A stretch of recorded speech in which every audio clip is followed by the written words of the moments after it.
It's freaking hot outside.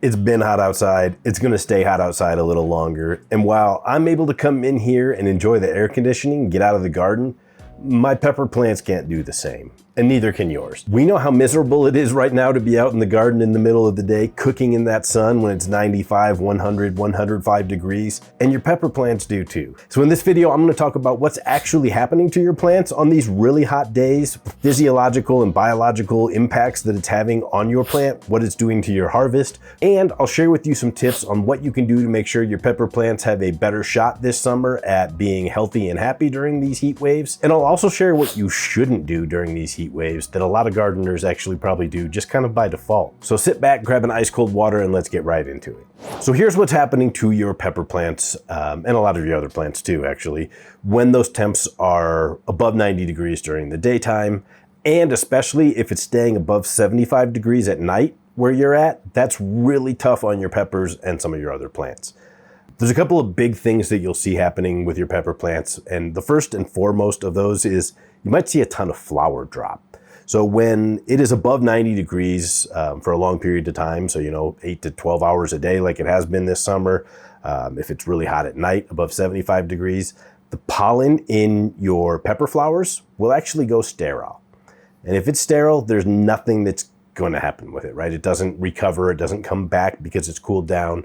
Once that pollen is ruined, it's ruined. And so your plant is actually, it's pretty good at budgeting its energy and doing what it needs to do to take care of itself and work towards its one main goal, which is reproducing, right? When it detects that the temperatures have gotten this hot, it knows that pollen is sterile. What'll actually happen is a little layer of cells will grow at the base of that flower stem so that the plant can eject it. Yeet, it's gone. That's actually really smart. Well, it's frustrating for us as gardeners to go out in July and see like all these pepper flowers on the ground under our plants instead of turning into the fruits that we're really excited about. The plant is doing what it needs to conserve that energy and save it for protecting itself from the heat. And then when temperatures are more regular, it'll actually have some stored energy, some stored carbohydrates to help really quicken that process when conditions are better, right? So I see a lot of people asking in, pepper lovers community or other online forums, like, why is my pepper dropping all its flowers? The answer is pretty much always because the conditions aren't right for it to set fruit. In this case, it's the heat. It could be the humidity. It could be just the plant doesn't have enough energy. Whatever it is, your plant drops those flowers because it needs to, not just to frustrate you, the gardener. The other things that you'll see starting to happen to your plant when the weather stays this hot is the plant itself will slow down and in some cases kind of stop growing. This is more noticeable usually for me on my tomato plants. If it gets above 90 degrees and stays hot, they pretty much stop growing up the trellis. As soon as those temperatures recover, they do pick up their growth. But this time of year, I usually see my tomato plants struggle to put on more vegetative growth. I don't see that as much in peppers necessarily, but I do notice it. They slow down more than they stop. But my vegetative growth really started to pick up in the second half of June as my temperatures got more regularly warm. But now in July, they're just kind of crawling again because they're cooking. And the last thing that I notice on my pepper plants when the heat gets way up there like this is that ripening actually slows or sometimes stops.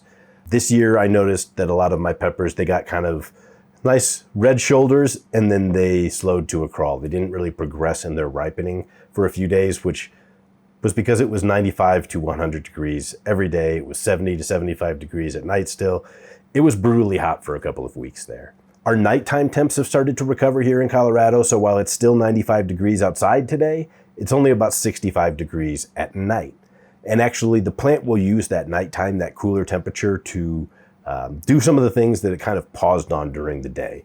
So I noticed that in the morning, after these nights have cooled down, I'm seeing fully ripe peppers. Those ones that had been completely stalled, they went from red shoulders to full red bodies, just like I did in the swimming pool last week. Those are the impacts that I notice and that you will probably notice in your garden this summer, as it's been just so unreasonably hot across most of the United States and Europe and Asia. It's been brutal. What can you do about it though, right? Let's talk about the single best thing you can do to help your peppers right now, and that is provide some shade. Cool them down. The easiest way to do this for most gardeners is to use shade cloth. You can buy shade cloth at your garden center, at your big box store. You can buy it online from Amazon or from a garden supply center or an egg supply company, whatever you want to do. But buy some shade cloth and just always have it, and always have a plan to deploy it.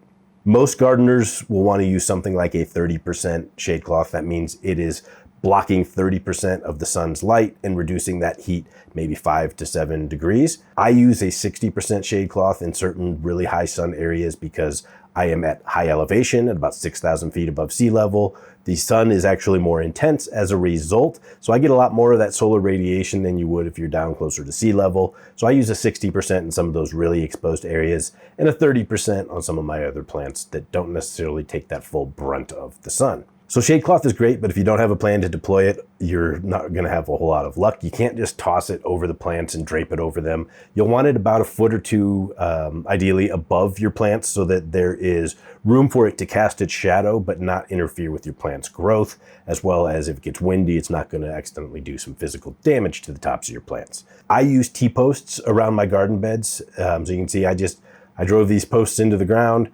And I use these little clips that I'll try and leave a link to in the description. They're purpose made for shade cloth. Put a plan together. If you have, like over here, I actually just, years ago, I put 2 small screws into the side of my house. Don't do that if you're a renter, but if you own the house and you're comfortable with what you're doing, put some screws in there or some mechanism, a little hook that you can hook the shade cloth onto and then drape it down over your plants. Over your garden beds, right? In this case, the poles that I use for my plants are actually giving it enough clearance. But in the past, I have put stakes over here as well. So something I recommend you always have a plan for putting your shade cloth up. It'll make a huge difference in the temperatures in your garden. And since I've been using shade cloth the last 5 years or so, I have had a dramatic increase in the productiveness of my pepper plants because they don't take this midsummer kind of time out. They're actually putting on fruit right now. They're actually putting on flowers that are getting pollinated and growing into fruit. That's awesome for me in these 95 to 100 degree days. I love shade cloth. It is a must-have in my garden. The second best thing you can do to help keep your plants cool is use a good thick layer of mulch. That'll not only hold the moisture in your soil, that'll actually keep the temperature down so that while it's hot up in the air, the root zone of your plant stays at a comfortable, 75 to 80 degrees. Plants will thrive that way, and it'll really offset a lot of the potential damage happening above ground. So always, always, always use mulch. I am using this shaved cedar product again, and I love it. But use whatever you have, ideally something organic, and put it on, 2 to 3 inches thick. It really needs to be a good layer of protection for your plants. And then the last thing that I'm going to mention, which is actually going to tie us directly into what not to do, but the last thing you can do to help control your plant's health during these heat waves is to keep your soil evenly watered. Don't let it get all the way dry, but do not overwater either. So the key with pretty much every plant and all the activity that happens in the soil is water, right? It makes everything possible, but if you have too much of it, it becomes anaerobic and you get root rot.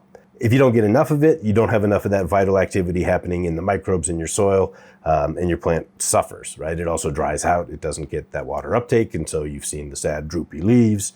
Watering is important, but you need to do it in a controlled way and only when the soil needs it. Just don't assume that because it's been hot, you need to go out and water every night. So always, always, always check your soil before you water.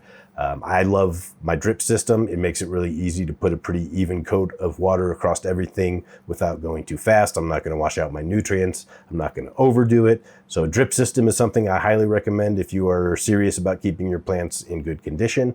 But in general, just even if you're out there watering by hand with a can or a hose, make sure you check if the soil is truly dry, 2 to 3 inches down, stick your finger in. If it's not, don't water. If it is, water. Keep it evenly moist, right? And that takes me directly into what you don't want to do. That knee-jerk reaction of my plants must be really thirsty because it's been hot, especially if you're using mulch like I told you to, your plant might not need that water. One of the things that will happen in a hot summer day is if you overwater that soil and you get it really moist, really soggy, you're creating anaerobic conditions that are awesome for bad microbes to grow. It'll actually smell different. You'll know, right? If you've ever had compost go anaerobic, you know it smells pretty funky. That is a bad thing for your plants. Root rot is actually more common in the heat of the summer because people do overwater and create terrible conditions for their plants. So be very, very careful with how you water. I know you're thinking, I'm outside in the heat, I really, really need a big cold glass of water every hour. Plants aren't the same. Keep that soil covered with mulch. It'll stay nice and moist and cool. And then you only have to water when it really is needed. That's the key. The other thing you don't want to do is panic or give up. The temp's going to come back down. It happens every year. Usually about second or third week of August for me, and then all the way through September and the first couple of weeks of October in Colorado, I have the best time of my garden's life. It is growing really fast. It is producing a ton of fruit. The fruit are ripening fast. I'm able to be out there almost every day during that time period because it's not too hot for hours on end, doing my collecting of my harvest, doing my picking of weeds, whatever it happens to be. That's also when my tomatoes are really thriving. So tomatoes produce better in slightly cooler temps. 75 to 80 degrees or so is ideal for a tomato to put on its fruit, have it ripen and be ready to eat. And so that time of year is just awesome. So it's hot right now. I get it. It's been hot. I'm tired of the heat too, but be a little bit patient. Your plants will recover, especially if you take the time right now after this video, after you hit like and subscribe and maybe join as a member. You'll be able to go outside and put some shade on your plants, make sure the soil is evenly moistened and covered with mulch, and you'll get through this. Your peppers will get through this. They'll thank you for giving them a little relief from this heat by giving you a bigger harvest in the coming months. And so why do we do all this work to help our plants grow just a little bit better? Well, because our plants help us grow.